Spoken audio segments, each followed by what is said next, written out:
तीनों सही तर्जुमा। पहला तो ये कि नबी मोमिनीन की जान से ज्यादा करीब है। क्या बोलिए, क्या है? नबी मोमिनीन की जान से ज्यादा करीब है। यहां औला बमाना अकरब के, जान इतनी करीब है कि नजर नहीं आती। अब सोचो हुजूर कितने करीब है जो हमारी जान से ज्यादा करीब।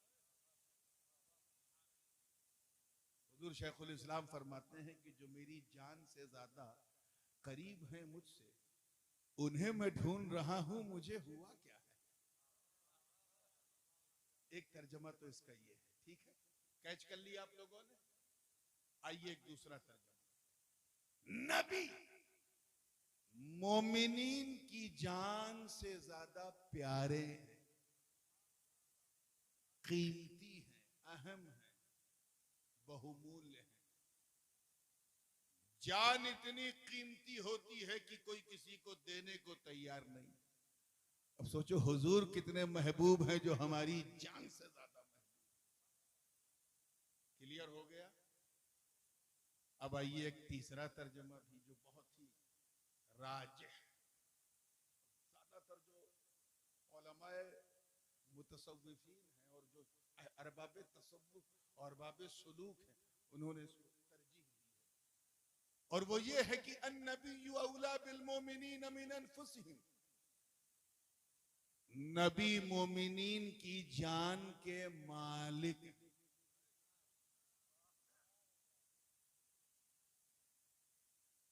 और आसान कर दूं, बिल्कुल मौलाई रंग का तर्जमा, कि नबी मोमिनीन की जान के मौला है। क्या है? यहां औला बमाना मौला के है, हक के भी है। इसीलिए तो इस्लाम में खुदकुशी करना हराम है, क्योंकि हमने जान को अपनी चीज समझी। वो कब हमारी थी, उस पे तो अल्लाह और उसके रसूल का हक है। आइए पहले माने की तरफ, और जैसे आप सुनेंगे वैसे ही सुनाऊंगा। नबी मोमिनीन की जान से ज्यादा करीब है। क्या है? अच्छा एक बात बताओ, बिल्कुल ईमानदारी से, क्या आपने अपनी जान को देखा है? Have you seen your life by your own eyes? देखा है अपनी जान को? बोलो भाई, मुंह से बोलो। अगर कोई नाबीना खतीब आपके यहाँ आ गया तो समझेगा कि सब गूंगे, क्योंकि वो गर्दन हिलती तो देखेगा नहीं। तो जरा मुंह से बोलो, जान को देखा है? कैसी बात करते हो? आजकल के नौजवानों के सामने ये ना कहना। वो तो चलते फिरते कहते, वो देखो मेरी जान जा रही है। अगर कोई ऐसी बकवास करे कि मेरी जान जा रही है, तो कुछ झगड़ा मत करना, हाथ उठा के आमीन कह देना ताकि चली जाए। तमाशा बना रखा है, जान ना हुई खेल हो गया। आइए मुस्कुरा के थोड़ा फ्रेश हुए हैं तो जहन को वहीं लाइए। आइए मैं दिखाता हूं जान, मैं दिखाता हूं कैसे दावा करने नहीं देखा। एक चूटी भी अगर पांव में काट ले, मच्छर तो बहुत बड़ी बात है, तो उफ निकलता है ना। अगर किसी ने डॉक्टर ने इंजेक्शन लगाया, दर्द हुई, तकलीफ हुई, तो क्या कहते हैं आप? हे डॉक्टर साहब जरा आराम से। आपने तो ऐसा लगाया जैसे लगा जान निकल गई। कहते हो ना, अपनी जबान में बोलते हो ना, आपने ऐसा ऐसा कांटा चुभाया कि जान निकल गई। ये जान निकल गई हम क्यों कहते हैं? बिला वजह नहीं कहते, इसलिए कहते हैं क्योंकि वहां जान है। यही समझाना चाह रहा हूं। पांव में कांटा चुभा, दर्द हुआ, लगा जान निकल गई, क्योंकि वहां जान है। रान पे तकलीफ हुई, क्योंकि यहां जान है। पेट में तकलीफ हुई, दर्द हुई, क्योंकि वहां जान है। किसी ने सर में कुछ तकलीफ पहुंचाई, पत्थर मारा या कुछ भी किया, तकलीफ हुई, क्यों हुई? क्योंकि वहां जान है। बाल काटो या नाखून काटो तो दर्द होता है? बोलिए नहीं होता। क्यों? क्योंकि वहां जान नहीं है। अल्लाह करे आप समझ जाए। तो दर्द वही है जहां जान, एहसास वही है जहां जान है, और शरीयत का हुक्म भी वही है जहां जान है।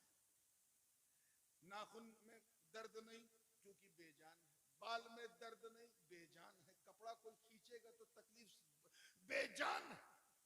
तो जहां जान है वहां एहसास है। तो सर से लेकर पांव तक, तवज्जो चाहूंगा, सर से लेकर पांव तक हर वक्त, हर लम्हा, हर जगह जान मौजूद है। जान इतना करीब है कि सर पे हाथ रखो तो वहां भी जान, पांव पे हाथ रखो तो वहां भी जान। तो पूरी बॉडी में हर जगह जान मौजूद है। तो यार सैफनी वालों, जब जान इतनी करीब कि बॉडी के हर हिस्से में हर वक्त मौजूद, तो फिर वो नबी कितना करीब जो हमारी जान से ज्यादा करीब। आइए एक आलिमाना मिसाल दे दूं ताकि बिल्कुल इनके भी ज़ौक़ की बात हो जाए। 10 फीट दूर एक आदमी खड़ा है, नाम था खालिद। उर्दू में पुकारा ए खालिद यहां आओ, हिंदी में हे खालिद इधर पधारिए, इंग्लिश में जरा मुंह गोल करके ओ खालिद कम हियर, अरबी में या खालिद ताल। क्या कहते हैं? या खालिद। 10 फीट दूर खड़ा है, 20 फीट दूर खड़ा है, 30 फीट, आसान कर दूं तो जहां तक नजर का असर है वहां खड़ा है। तो जो नादी है, निदा देने वाला, वो क्या कहेगा? या खालिद, या महमूद, या जैद, या बकर, या अब्दुल रशीद। सामने 10 फीट, 20 फीट, 30 फीट, 40 फीट दूर खड़े इंसान को जब हम या कह के पुकारते हैं, कोई मौलवी फतवा नहीं देता, तो मुझे बताओ उस नबी को हम या रसूल अल्लाह क्यों ना कहें जो हमारी जान से ज्यादा करीब।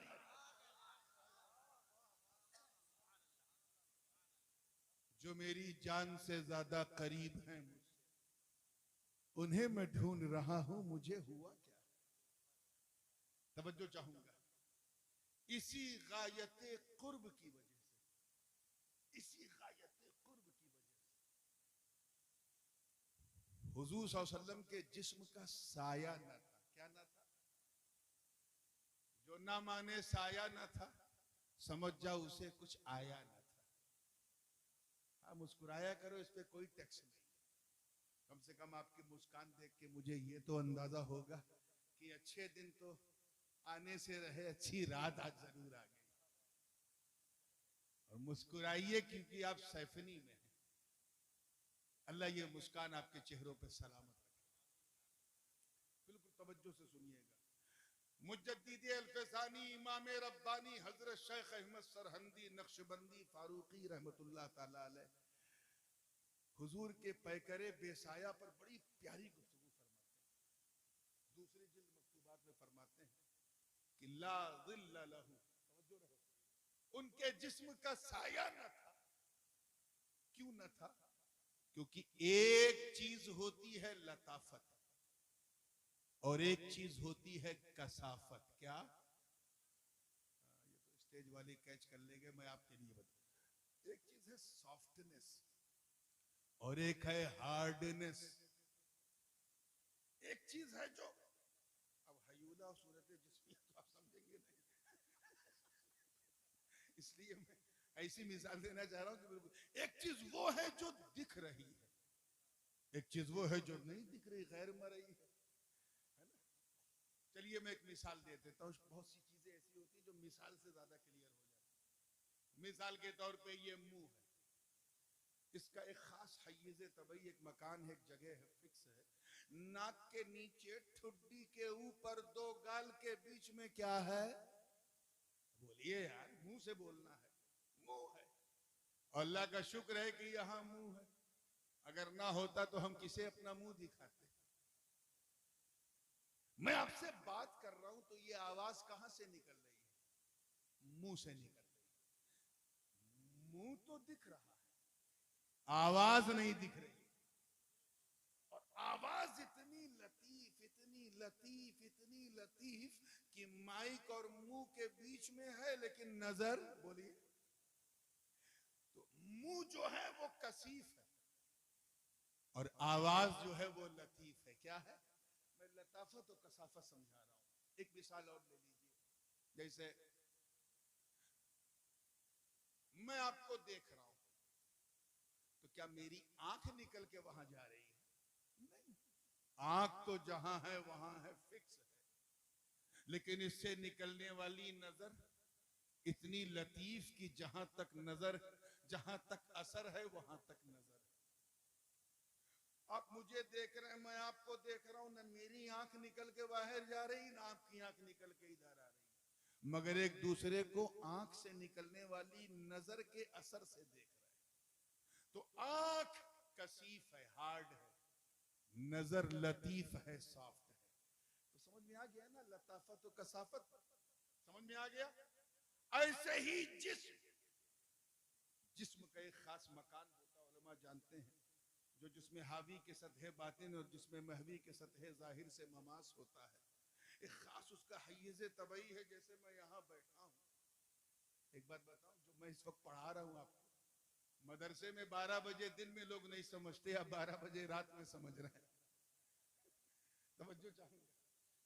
हाँ बिल्कुल। और आप कह सकते हैं कि मैंने अल्हम्दुलिल्लाह हजरत से आज हदिया सईदिया पढ़ा है, नेफ्जी पढ़ा है। चलिए मुस्कुरा के फ्रेश हो जाइए और देखिए जहन के साथ कि मैं जहां बैठा हूं यही हूं, फिक्स है। अगर मैं यहां से वहां गया तो वो मेरा मकान, ये मेरा मकान नहीं रहेगा। जहां जिस्म है वही उसका मकान है। तो मैं न घटूंगा न बढ़ूंगा, लेकिन साया, साया इतना लतीफ, इतना सॉफ्ट होता है कि 12 साढ़े 12 बजे तक तो मेरे साइज का है, और 3:30-4 बजे शाम तक डबल हो जाता है, मिस्र से मिसलैन हो जाता है। आप अगर 5.5 फीट के हैं तो 4 बजे नापना, साया 11 फीट का होगा। यानी साया घट रहा है, बढ़ रहा है। क्यों? क्योंकि वो लतीफ है और जिस्म कसीफ होता है। क्लियर हो रहा है कि नहीं? तो अब सवाल यहां पैदा होता कि साया इतना लतीफ, इतना लतीफ, इतना सॉफ्ट कि कोई अपने पांव से अपने साये को मारे, साया शिकायत नहीं करेगा। कयामत के दिन गिरेबान नहीं पकड़ेगा, क्योंकि वो लतीफ है। तो हमारा जिस्म कसीफ है, साया लतीफ है। लोहा कसीफ है, इसका साया लतीफ है। तौलिया कसीफ है, इसकी परछाई लतीफ है। लोहा, पत्थर, हर चीज, ये जिसने भी जिस्म है, ये सब सायादार है। साया लतीफ है, जिस्म जोर से बोलो कसीफ है, हार्ड है। अब अगर नबी के जिस्म का साया होता, वो फर्जे, अगर मेरे हुजूर के शरीर का साया होता तो शरीर से साया ज्यादा लतीफ होता है। तो जैसे हमारा साया हमारे जिस्म से ज्यादा लतीफ, अगर नबी के जिस्म का साया होता तो वो पैकरे ज़ाते मुस्तफा से ज्यादा लतीफ होता, लतीफ होता, सॉफ्ट होता। और जब अल्लाह ने कारखाने कुदरत में अपने मुस्तफा के पैकर से ज्यादा लतीफ चीज बनाई ही नहीं, तो फिर मुस्तफा के शरीर का साया कैसे होता? बड़े लतीफ है, नाजुक से घर में रहते हैं। मेरे हुजूर मेरी चश्मे तर में रहते हैं, हमारे दिल में, हमारे जिगर में रहते हैं। उन्हीं के घर हैं ये, वो अपने घर में रहते हैं। इसी गायते लताफत की वजह से हुजूर हर जगह मौजूद है, हर जगह मौजूद, हर हाल में मौजूद है। मदीने में भी मौजूद है, सुन्नियों के सीने में भी मौजूद। कुछ बात अगर मैं धीरे से कहूं लेकिन पावरफुल हो तो जोर से सुभान अल्लाह कह दिया करो। मदीने में भी मौजूद, सुन्नियों के सीने में। आप जरा सोचो, कहां मेरे नबी का मदीना सल्लल्लाहु अलैहि वसल्लम और कहां सैफिनी का कब्रिस्तान। हुजूर आते हैं कि नहीं? है चचा, आपके सामने है बच्चा, तवज्जो। कहां मदीना और कहां ये सैफिनी का कब्रिस्तान। आते हैं कि नहीं कब्र में? बताओ, जोर से बोलो। आते हैं ना? कोई रोक पाता? बीच में हिंद महासागर की लहरें, कोई रोक पाया? जद्दा की बड़ी बड़ी बिल्डिंग, बंबई, पूरा एशिया, पूरा रेगिस्तान, हुजूर कब्र में आए कि नहीं आए? आते हैं कि नहीं? तो जरा इनको समझाओ यार, समझाओ कि जब मेरे नबी हम गरीबों की कब्रों में आने से हिंद महासागर की लहरें न रोक सकी, तो हम गरीबों के जलसे में आने से कौन रोकेगा?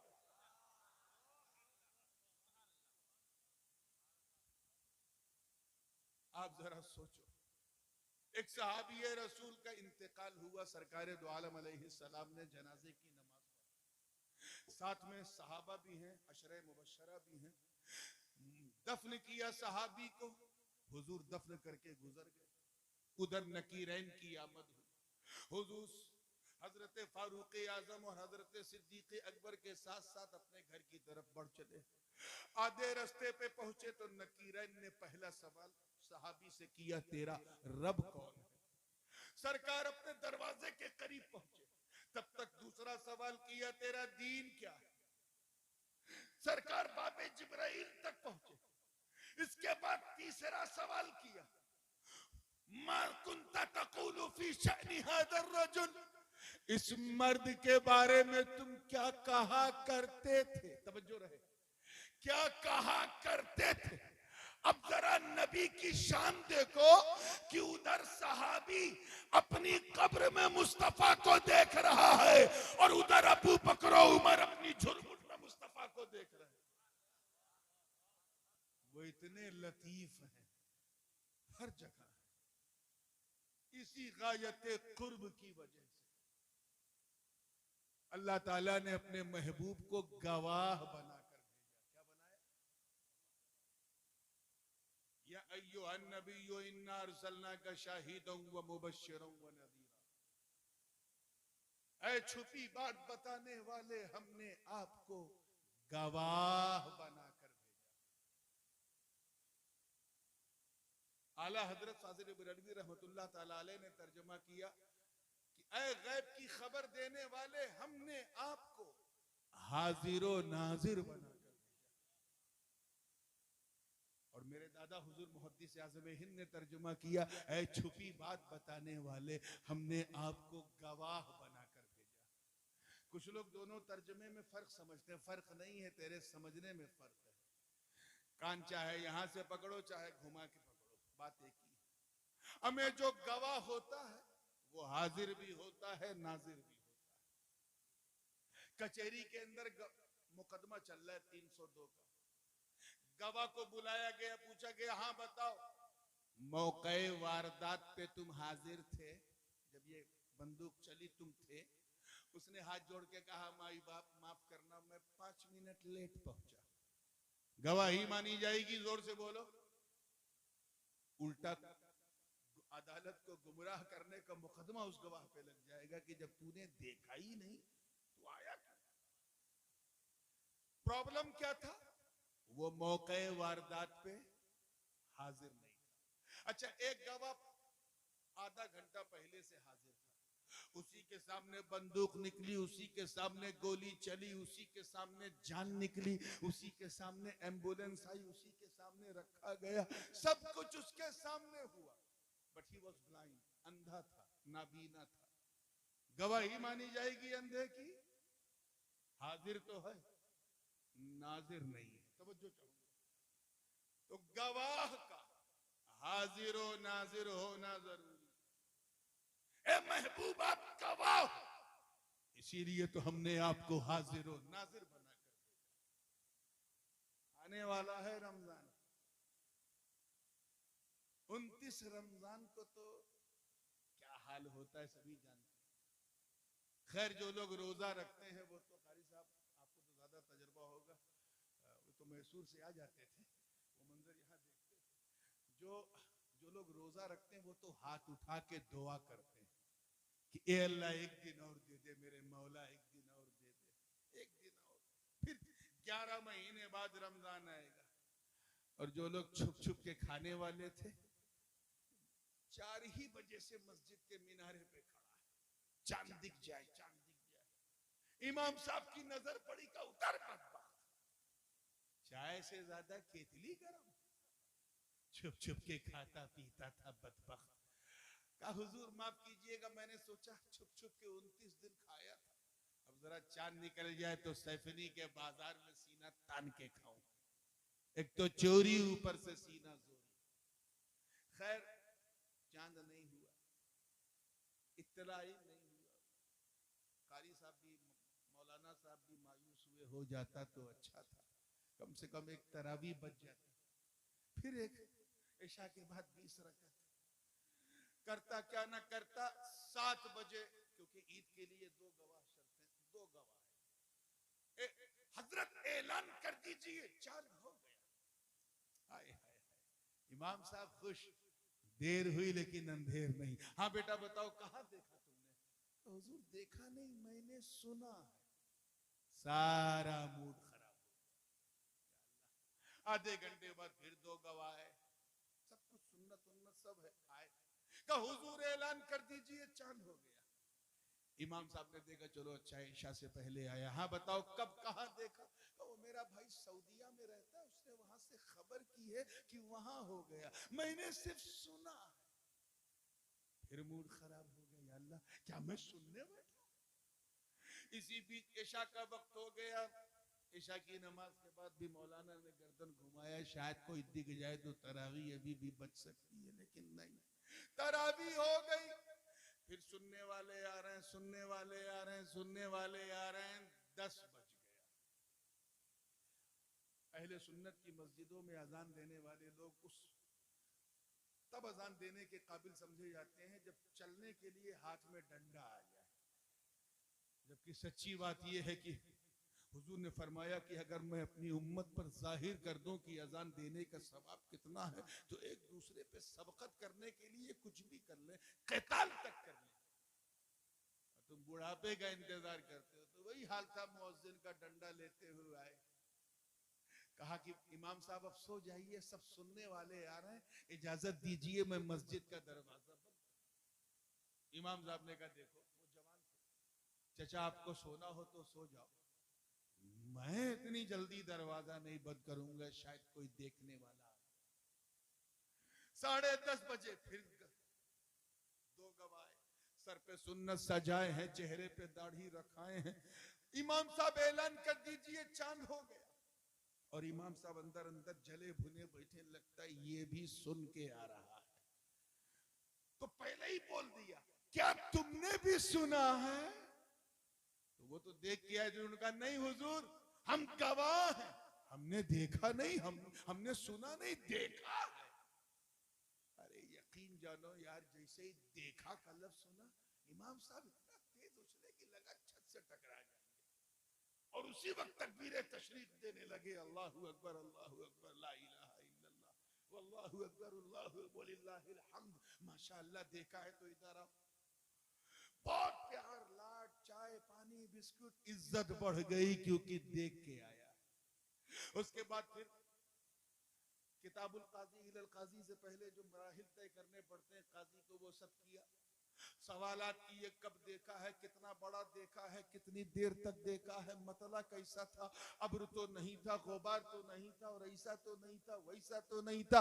जब बिल्कुल यकीन हो गया कि वाकई देखा है, तो निकाला कागज, किताबुल काजी इलल काजी। एक गाड़ी दौड़ा दी, एक उधर की, एक बेलारी, एक रामपुर, इधर मुरादाबाद, संभल, बहजोई, हर तरफ ऐलान हो गया कि सैफनी में चांद देखा गया। कब ऐलान हुआ? जब देखने वाला आया। कब हुआ? बोलो कब हुआ? और जब ऐलान हो गया तो इमाम साहब ने मुअज्जिन को उठाया, कहे चचा उठिए, बहुत जल्दी थी आपको दरवाजा बंद करने की, अब बंद कर दो। अब किसी गवाह की जरूरत ही नहीं। अब तक इसलिए खुला था क्योंकि सुनने वाले आ रहे थे, अब बंद कर दो क्योंकि देखने वाले ने गवाही दे दी। बिला तशबीह, ला इलाहा इल्लल्लाह, अल्लाह के सिवा कोई इबादत के लायक नहीं, कोई पूजा के योग्य नहीं।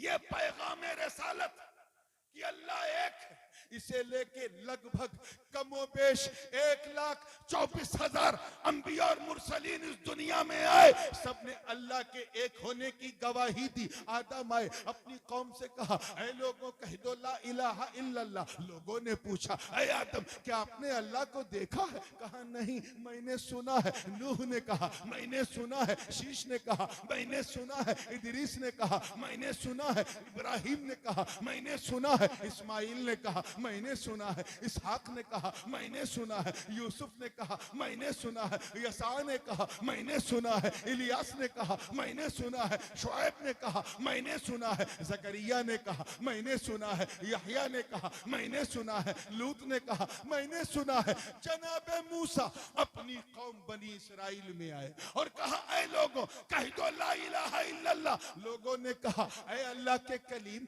बात तो की है मगर क्या जात को देखा है? कहा नहीं, मैंने भी सुना है। जनाब ईसा अपनी कौम में आए और कहा ऐ लोगों कह दो ला इलाहा इल्लल्लाह। लोगों ने पूछा ऐ इब्ने मरियम क्या आपने अल्लाह को देखा है? कहा नहीं, मैंने भी सुना है। मगर जब 12 रबीउन नूर की सुबह सादिक में अर्श की आंखों का तारा, जग का दुलारा, आका हमारा अहमद मुस्तफा मोहम्मद मुस्तफा रूही फिदा हो सल्लम ने इस दुनिया में कदम रखा और 40 साल के बाद जबल अबी कुबैस की फारान की चोटी पे खड़े होकर पैगाम रब्बानी दिया और अपनी कौम से कहा ऐ लोगों कह दो ला इलाहा इल्लल्लाह, ला इलाहा इल्लल्लाह। तो कुफारे कुरैश ने कहा ऐ अब्दुल्ला के बेटे क्या तुमने भी सुना है?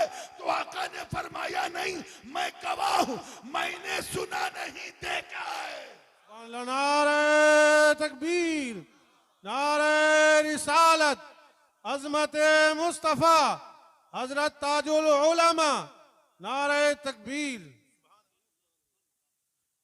मस्जिद में जब सुनने वाला आया, तवज्जो रहे जुमला जाया ना हो, मस्जिद में जब देखने वाला आया था तो मस्जिद का दरवाजा बंद बंद कर दिया ना गवाही के बाद। बोलो इसी तरह जब अल्लाह के एक होने की गवाही देने वाला, आईनी गवाही देने वाला, जब हमारा नबी इस दुनिया में आया और ऐलान नबूवत की तो नबूवत का दरवाजा बंद। आवाज आई ऐ फरिश्तों अब मैं नबूवत और रसालत का दरवाजा बंद कर रहा हूं। अब मेरे महबूब के बाद कोई नबी आने वाला नहीं। अब तक दरवाजा इसलिए खुला था क्योंकि सुनने वाले आ रहे थे। अब बंद कर दो क्योंकि देखने वाले ने गवाही दे दी। इतने करीब हैं। वकज़ालिक जअलनाकुम उम्मतन वसतन लितकूनू शुहदाअ अलन्नास वयकून अर्रसूलु अलैकुम शहीदा। इतने करीब हैं मुस्तफा, इसीलिए तो सबके हबीब हैं मुस्तफा। आइए, वो तो बहुत करीब, हम उनके कितना करीब, ये बहुत बुनियादी सवाल है। मेरी तरफ देखो, अल्लाह के लिए मैं चंदा नहीं मांग रहा हूं, वो तो हमारी जान से ज्यादा करीब है। क्या हम उनके करीब हैं? नहीं। हम कैसे करीब हो सकते हैं जब हम झूठ भी बोले, गीबत भी करें, बेहयाई भी करें, बदकिरदारी भी करें। ज़िना करने वाले हम में, शराब पीने वाले हम में, बदकिरदारी में मुलव्विस हम में, बेनमाजी हम में, बेरोजेदार हम में, रात दिन शराब कबाब और शबाब में गुजारने वाले हम में, मोबाइल हाथ में लेकर चैटिंग और न जाने कितनों से चीटिंग करने वाले हम में, सब तो हम में है। हम दूर हो गए। अब अगर तुम इस्लाम का फरोग चाहते हो और ये चाहते हो कि शौकत इस्लामी में इजाफा हो, आफाको अनफुस में इस्लाम का बोलबाला हो और उसमें तुम्हारा भी कुछ हिस्सा हो, तो try to get closer to his beloved prophet. अल्लाह के नबी के करीब हो जाओ, मतलब उनकी सुन्नत पे चलो, उनके उसवाए हसना को अपनाओ। जिसे वो हराम कह दे छोड़ दो, जिसे हलाल कह दे गले से लगा लो। अरे जब तुम ऐसा करोगे और ऐसा करते हुए जब तुम सैफिनी की गलियों में चलोगे, तो तुम्हें देखने वाला ये नहीं कहेगा कि मुसलमान जा रहा है, बल्कि कहेगा कि चलता फिरता इस्लाम जा रहा है। ये नहीं कहेगा कि बंदा जा रहा है, कहेगा जब बंदा ऐसा है तो मौला कैसा होगा, जब उम्मती ऐसा है तो इसका नबी कैसा होगा, अरे जब मुरीद ऐसा है तो इसका पीर कैसा होगा। ये है आपकी तरफ से फरोग। ये ना सोचो कि इस्लाम को फरोग देने का ठेका सिर्फ उलमा का है, आप अपने किरदार व अमल से फरोग ऐसे बंदे बन जाओ कि बंदगी तुम पे नाज करे। याद रखो, अगर अच्छे मुसलमान बनोगे ना तो अच्छे नागरिक भी अपने देश के बनोगे, क्योंकि अच्छा मुसलमान अच्छा देशभक्त नागरिक भी होता है। अच्छा मुसलमान अपने मुल्क का भी वफादार होता है, अपने घर वालों का भी वफादार, अपने रिश्तेदारों का भी वफादार। वफादारी को का ताज अगर सर पे रखना है तो अच्छे मुसलमान बन जाओ, नबी के करीब हो जाओ। क्लियर हो गया? अब आइए मैं दूसरे तर्जुमे की तरफ जा रहा हूं कि नबी हमारी जान से ज्यादा कीमती है। मजा नहीं आ रहा है यार, हम लोग किसी चहलुम या तीजे की महफिल में नहीं बैठे, ईमान का के नतीजे की महफिल। बिल्कुल होशियारी से, कारी साहब तो अपनी जिम्मेदारी से दस्तबरदार हैं, लेकिन आप न रहिए, है ना, बोलिए हौसले से। दूसरे तर्जुमे की तरफ आ रहा हूं, इजाजत है? आई। नबी मोमिनीन की जान से ज्यादा महबूब है, कीमती। आप जरा सोचो, अभी मैं एक मिसाल दे रहा था मुंह की, कितनी कीमती चीज है मुंह। अगर ये मुंह यहां ना होता तो हम किसी को मुंह दिखाने लायक ना हो। अल्लाह ने कितना एहसान किया हम पर कि हमें इंसान बनाया। क्या बनाया? जोर से बोलो। इंसान बनाया। बेशक कादिरे मुतलक है, कुछ भी बना देता, आप क्या कर लेते? करम बालाए करम ये कि सिर्फ इंसान ही नहीं, मुसलमान बनाया। बेशक, सुभान अल्लाह, सुभान अल्लाह। और उस पर करम जब अपने चरम पे पहुंचा तो एहसान की हद हो गई कि उसने सिर्फ मुसलमान ही नहीं बल्कि गुलामे हबीबे रहमान बनाया। सुभान अल्लाह, सुभान अल्लाह। यानी किसी और नबी का उम्मती नहीं बनाया, बल्कि उनका उम्मती बनाया जिनके सदके में सारा जहान बनाया। बेशक बेशक। और अगर मैं अपने घर वालों की तरफ से तहदीस नेमत जाहिर करूं तो ये कि अल्लाह ने अपनी जनाब अपनी फातिमा की हमें संतान बनाया। इतना एहसान। मुंह दिया जिससे हम बोलते हैं, आंख दिया जिससे हम देखते हैं, नाक दिया जिससे हम सूंघते हैं, कान दिया जिससे हम सुनते हैं, हाथ दिया जिससे हम छूते भी हैं, खाते भी हैं, अल्लाह जाने क्या क्या करते हैं, पांव दिया जिससे हम चलते हैं, धड़कन दी जिसकी धड़कन से हम जीते हैं। ये सब एहसान है कि नहीं? जरा जोर से बोलो। बेशक। मगर कुरान की आयते बैयनात गवाह है। अल्लाह ने ये एहसान करके जताया नहीं कि हमने ये देकर एहसान किया, वो देकर एहसान किया, मुंह देकर एहसान किया, जताया नहीं। मदरसे का चंदा हो रहा था, जो मौलिन थे, नाजिम थे, वो एक साहब आए, 100 रुपया दिया और वहीं खड़े रह गए। कहा भाई अब जाइए, आप दे चुके। नहीं, पहले मेरा नाम लीजिए। तो एक तो होता एहसान करना, एक होता एहसान जताना। करना और है, जताना और है, और यही और काबिले गौर है। अल्लाह ने एहसान पर एहसान किया। बरगो समर बनाया हमारे लिए, शम्सो कमर बनाया हमारे लिए, खुशको तर बनाया हमारे लिए, शामो सहर बनाया हमारे लिए, लालो गोहर बनाया हमारे लिए, सीमो जर बनाया हमारे लिए, जमीन के अंदर मादनियात बख्शी हमारे लिए, समंदर में बहारें हमारे लिए, सारी नेमतें हमारे लिए। इतना एहसान किया, मगर कहीं रब ताला ने नहीं फरमाया कि मैंने आंख बनाकर एहसान किया, मुंह बनाकर एहसान किया, चांद बनाकर एहसान किया, सूरज बनाकर एहसान किया। नो डाउट, लेकिन रब ताला ने जताया नहीं, जताया नहीं।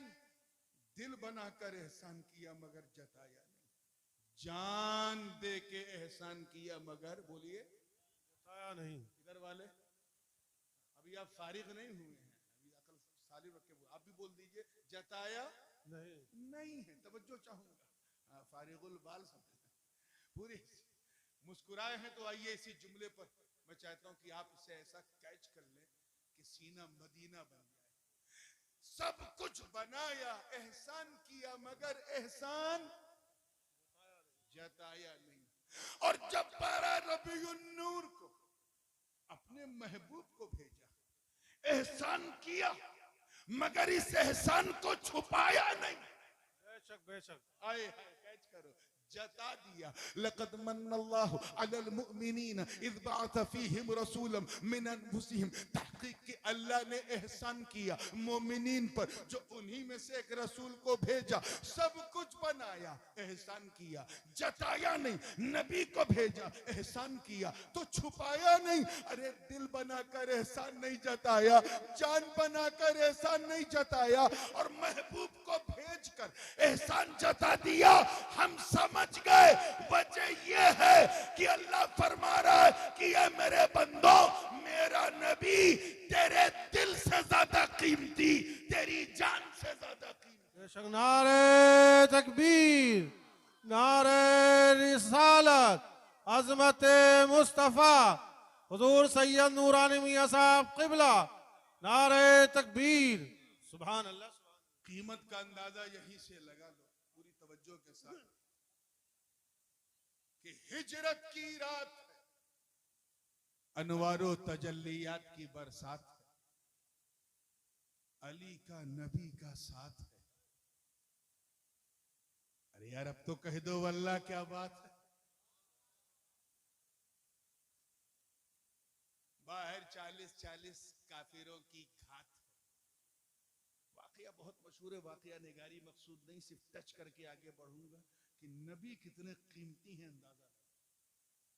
हुजूर अलैहिस्सलाम को अल्लाह ताला ने खबर कर दी वही के जरिए कि महबूब तेरा यार यारे गार अबू बकर तेरा मुंतजिर है। बाहर काफिर तलवार लिए खड़े हैं, जो माल तुम्हारे पास है अली को दे दो और चलो हिजरत के लिए मदीना। सरकार ने अली को उठाया, कहा उठो अली उठो। बहुत अब मैं आया तो हैदरी रंग छाया था, अब देखना है कैसा हैदरी रंग है। उठो अली उठो। मौला अली उठ गए। क्या बात है सरकार, अल्लाह का हुक्म हो गया है, मुझे रात ही रात निकलना है। अबू बकर मेरे मुंतजिर है, मैंने तुम्हें इसलिए उठाया कि तुम मेरे पास कुछ अमानतें हैं काफिरों की। ये काफिर भी बड़े अजीब थे, हुजूर पर ईमान नहीं लाए, लेकिन हुजूर से ज्यादा ईमानदार किसी को नहीं समझते। अपना माल सरकार के पास रखते थे, बीवी के पास भी नहीं भरोसा था कि कहीं अपने मैके में पास ना कर दे। सरकार जो लेते थे वही लौटाते थे। नबी ने फरमाया वो मुझ पे भरोसा करते थे, ऐ अली मैं तुझ पे भरोसा करता हूं। जो चाहूंगा ये अमानतें अपने पास रखो, सुबह उठना, जिनकी जिनकी अमानतें हैं बांटना, फिर मदीने आके मिलना। अली नबी के बिस्तर पे सो गए, हुजूर निकल गए, वो एक अलग वाकया है, किसी मौके पे उसे बयान करूंगा। मौला अली क्या कहते हैं वो सुनो। जब दूसरे दिन उनसे पूछा गया कि आप नबी के साथ गए नहीं, सो रहे थे, तो वजूहात बयान करते करते फरमाया एक चीज और सुनो, कि मैं उस रात इन्नी निम्तु तिलकल लैला मा निम्तु मिन क़ब्ल क़त्तु, उस रात मैं इतनी गहरी नींद सोया कि पूरी जिंदगी मुझे ऐसी मीठी नींद ही नहीं आई। अरे यार, मौत की जद में अली का बिस्तर, और अली कह रहे हैं I slept deeply, I couldn't sleep in my whole life in such kind of sleepness, ऐसा मैं सोया ही नहीं।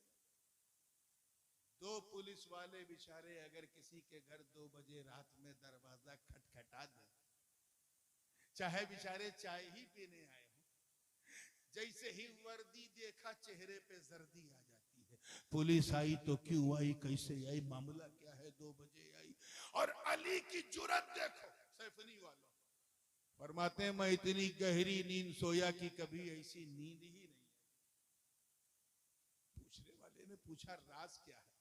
का राज ये है कि मेरी जिंदगी की जमानत नबी ने ली। का नबी ने ली? वो कैसे? का नबी ने फरमाया था ऐ अली सो जा, सुबह उठना, अमानतें बांटना, फिर मदीने आके मिलना। मैं समझ गया उठने के लिए सोना जरूरी है, मदीने आने के लिए जिंदा रहना जरूरी है। मैं समझ गया कि अबू तालिब के बेटे को मौत कभी भी आ सकती है, मगर आज की रात नहीं आएगी, क्योंकि मेरी जिंदगी की जमानत नबी ने ले ली। किसने ले ली? अब यहां तक तो वाकया है, मेरा जी चाह रहा है कि अपने वालिदे गिरामी हुजूर गाजी मिल्लत का एक खास नुक्ता, एक खास नतीजा, बल्कि एक खास जुमला इस हवाले से, और वो इसलिए क्योंकि मैं हुजूर गाजी मिल्लत के जुमलों का अमीन भी हूं, उनका फितरी जानशीन भी हूं, तो मैं वो तबर्रुक देना चाह रहा हूं। तैयार हो? जिंदगी के साथ देखो, पूरे हौसले के साथ। हजरत फरमाते हैं कि जिसकी जमानत, जिसकी, बोलिए, जिसकी जमानत नबी ले ले वो अली होता है अली, और जिसकी जमानत अली ले ले वो वली होता है वली। नारे तकबीर, नारे रिसालत, नारे हैदरी, हुजूर नूरानी मियां साहब क़िबला, नारे तकबीर। सुभान अल्लाह।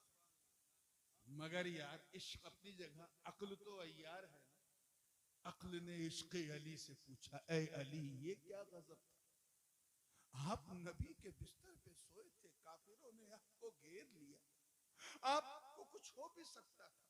तो इश्क मुर्तज़वी ने जवाब दिया, अली के इश्क ने जवाब दिया, बंदे जान ही जाती ना, अरे मेरा नबी तो मेरी जान से ज्यादा कीमती है। हुजूर आगे बढ़े।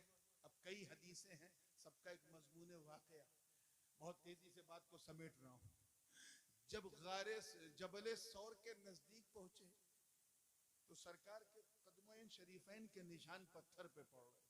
सरकार थकावट भी महसूस कर रहे थे जिस्मानी तौर पे, जो बशरी तकाजा है। सिद्दीक़ अकबर ने अर्ज किया, हुजूर आप चल रहे हैं, निशान पड़ रहे हैं, पीछे काफिर हमारा पीछा कर लेंगे, सरकार अगर आप इजाजत दें तो मैं आपको उठा लूं। उठा के एक माला 2 माला नहीं चढ़ना था, पूरा जबले सौर। एक माँ अपने 6 माह के बच्चे को भी गोद में लेके ज्यादा दूर तक नहीं चढ़ पाती। सदाकते सिद्दीक और जज्बे इश्क देखो, सरकार इजाजत दे तो मैं आपको उठा लूं। हुजूर ने मना नहीं किया, काठी के उठा। सिद्दीक अकबर की सदाकत देखो, उनकी किस्मत पे मेरे माँ बाप कुर्बान। अबू बकर सिद्दीक ने नबी को उठा लिया, नबी को, जोर से बोलो, हाँ पूरे हौसले से, जो कहना चाह रहा हूं वो दिल में रहो, उठा लिया, उठा लिया। और इस मंजर को देखकर, मुफ्ती साहब देखिएगा, इस मंजर को देखकर तमाम गुलामाने अबू बकर झूम उठे।